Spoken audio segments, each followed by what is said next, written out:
Cek. Halo sobat Nime, kita gas lagi dah jawaban. Dan seperti biasa, yang mau ngasih gua kopi bisa banget lah baca di deskripsi. Yuk langsung aja kita gaskan.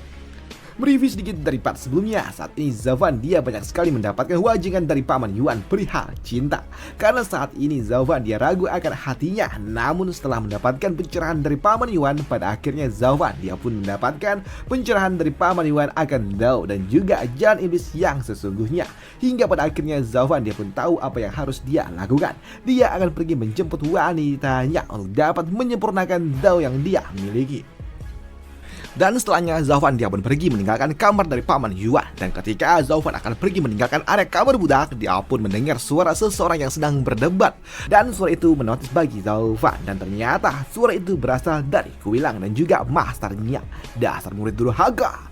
Apakah kau masih tidak sadar dengan tindakanmu ini? Apakah hukumanmu yang sebelumnya itu masih belum cukup? Setelah kau dibuang di kamar budak ini, aturan tetaplah aturan. Master Sekte tidak pernah melepaskanmu soal hal ini. Ucap dari orang tua itu yang membuat Zauvan dia pun bertanya, hei, ada apa ini ribut-ribut?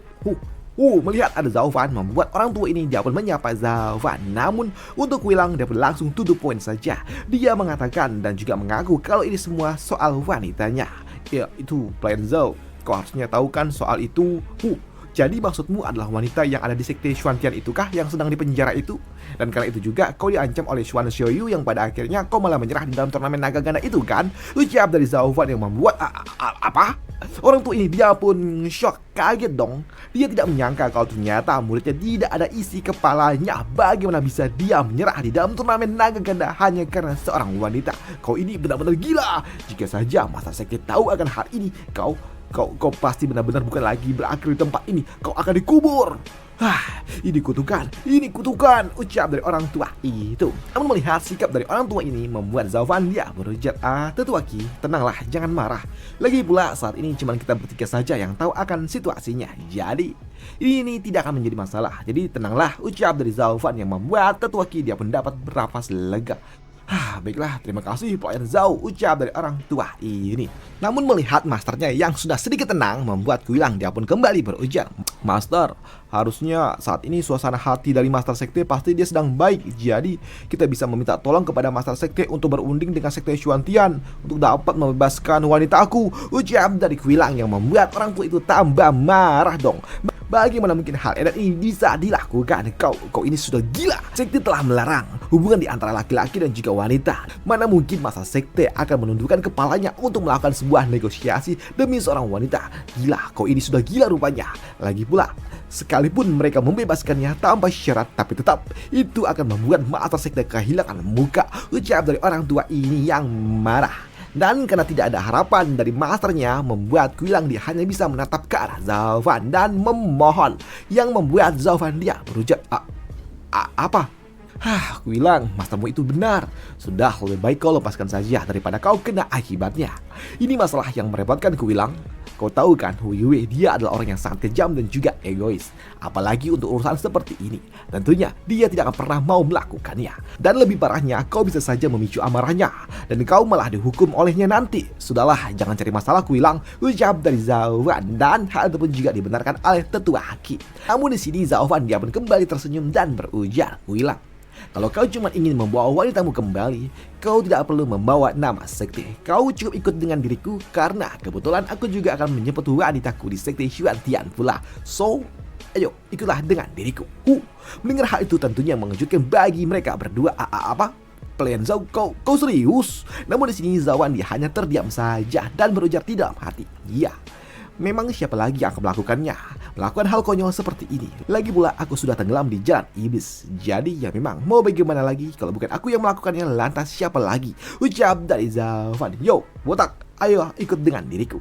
Apalagi yang kau tunggu? Ucap dari Zauvan yang membuat Kuilang tentunya dia sangat antusias. Di sini Zauvan dia juga mengatakan kalau sekte Xuantian sudah lama masuk di dalam jajaran 3 sekte bawah dan mereka tidak mungkin memiliki batu roh suci yang banyak. Dan dengan 2000 batu roh suci yang ada bersama dengan dirinya, aku akan menampar wajah mereka. Aku yakin mereka akan melepaskan 2 wanita kita. Ucap dari Zauvan, 1 untukmu dan 1 untukku.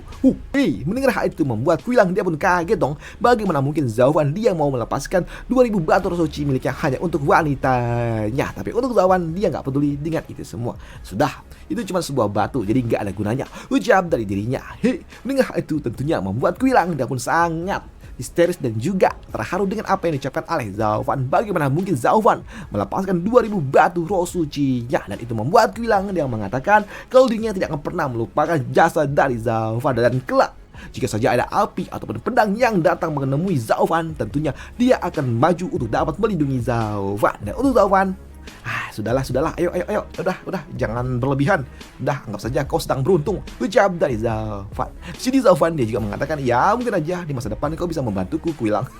Siapa yang tahu, ucap dari Zaufan. Yang membuat orang tua ini dia pun kaget ketika Zaufan akan melepaskan 2000 batu roh sucinya hanya demi seorang wanita. Bukankah ini adalah sebuah pemborosan, ucap dari orang tua itu. Dan setelahnya Zaufan dia pun pergi menemui Xuang-Er dan juga Yang Ning. Dan melihat Zaufan datang membuat mereka pun bertanya, Zaufan, apakah kita akan berangkat sekarang? Namun ketika mereka melihat ada Kwilang, membuat mereka pun bertanya apakah Kwilang akan ikut bersama dengan mereka pula. Tidak, dia cuma akan ikut sampai ke sekte Xuantian, dan kita akan pergi ke sekte Xuantian untuk dapat menjemput Qin Chen, ucap dari Zaufan, yang tentunya membuat kedua wanita ini mereka pun senang. Mereka tidak cemburu dengan apa yang diucapkan oleh Zaufan, bahkan mereka juga menganggap kalau mereka adalah selir-selir dari Zaufan. Mereka tidak marah jika cucu menjadi wanita nomor 1 dari Zaufan, dan mereka bisa menjadi nomor 2 dan juga nomor 3. Namun melihat sikap yang diberikan oleh Zaufan membuat Xuang-Er dia pun mengatakan pantas saja. Dari tadi Zaufan dia terlihat cukup berbeda. Dia terlihat lebih berseri-seri daripada yang sebelumnya yang selalu aja murung. Jadi ternyata kau telah menemukan jawaban di hatimu kah? Lantas apa yang akan kau katakan kepada Nona Qin Chen, ucap dari Xuang-Er. Dan untuk Zaufan, ya dia nggak tahu juga apa yang harus dia katakan kepada Xuang-Er karena ini sudah terlalu lama, ucap dari Zaufan. Dan karena memang Zaufan dan juga cucu berjanji dalam waktu 6 bulan lagi, membuat Zaufan dia pun jalannya sangat lambat. Namun melihat Zaufan yang jalan lama sekali, membuat Xuang-Er dia pun mengatakan kepada Zaufan kalau jika mereka berjalan dengan kecepatan seperti ini, wah nanti takutnya janjimu 6 bulan akan terlewati loh, ucap dari Xuang-Er. Dan hal itu membuat Zaufan, benarkah? Jadi apa yang harus aku lakukan? Lagi pula aku juga nggak tahu apa yang harus aku katakan, ucap dari Zaufan yang kikuk. Di sini Zaufan dia pun mengatakan kalau dirinya sudah terlalu lama untuk dapat memendam hati ini. Jadi nggak tahu harus ngapain lagi, ucap dari dirinya. Tapi yang membuat mereka yang mendengarnya pun tertawa dengan apa yang diucapkan oleh Zaufan. Tapi ketika mereka akan melangkah lebih jauh, tiba-tiba aja ada yang datang, dan itu adalah gadis pirang ini yang tentunya mengejutkan bagi mereka semua. Dan sini mereka juga tahu kalau itu adalah murid dari sekte Xuantian itu Dan Er, ucap dari Xuang-Er dan juga Yang Ning. Dan untuk Dan Er dia pun mengatakan kalau saat ini cucu dalam masalah.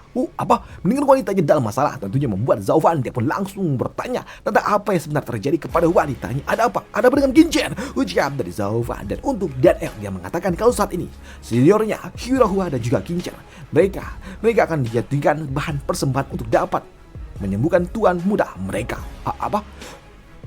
Dan tentunya hal itu juga mengejutkan bagi Zaufan. Bagaimana mungkin wanitanya akan dijadikan bahan persembahan untuk dapat menyembuhkan tuan muda dari sekte Xuantian. Dan respon apa yang akan diberikan oleh Zaufan, tentunya dia akan sangat amat marah. Dan di part lanjutannya sekitar 2 atau 3 minggu lagi lah, Zaufan akan mengumpulkan pasukan dan akan terjadi perang besar di antara dua sekte. Dan itu aja untuk part kali ini, dan sampai jumpa di part lanjutannya. Bye, thank you.